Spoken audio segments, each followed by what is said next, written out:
Assalamualaikum ni Waalaikumsalam. Lung nak temannya kiban cara takada sembahyang yang katinggai. Apakah benar dilaksanakan setelah salat fardu ataupun salat yang dikada, atau bisa dikatakan lebih dari satu waktu?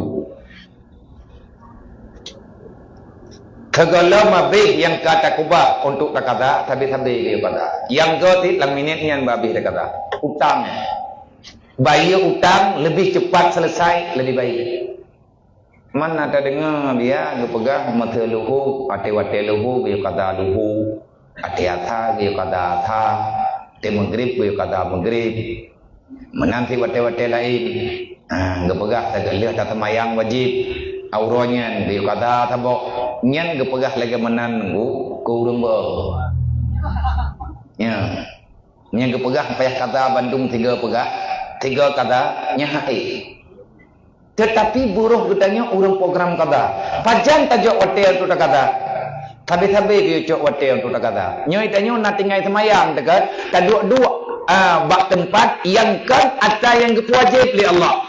Masa terjadinya mana kejadian? Itanyo nak tinggal semayang. Ya buat itanyo perlai untuk tamicai ilmu fardu ni. Puak kata semayang, puak ku ya beut. Han ku ya beut, han aku tong semayang.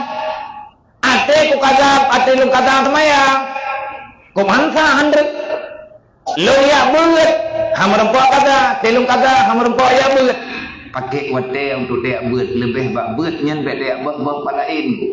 Kami cara rezeki yang wajib ke nafkah keluarga taja aju, tetapi bek tak pu dro bata kata tak balik-balik tak rumah tak duduk rada sago sembahyang hana tak kata nyen hoy taja tanyo dasar dua hukum membiarkan sembahyang trip aju-aju tinggal haram pupuk dia sembahyang luar wate hari lihat katrok ulua wate hantaten kaga nyen hoyen tami hoyen tajak dasanya dasar tadi takada ju han be menci wate roy takada maghrib wate leho je makiban cara takada maghrib wate leho kan wate maghrib yang nan sembahyang kau luar wate Bandung kada nane barang kajian bi buat barang kajian bi baik kecuali uzur yang dibolehkan li syariat.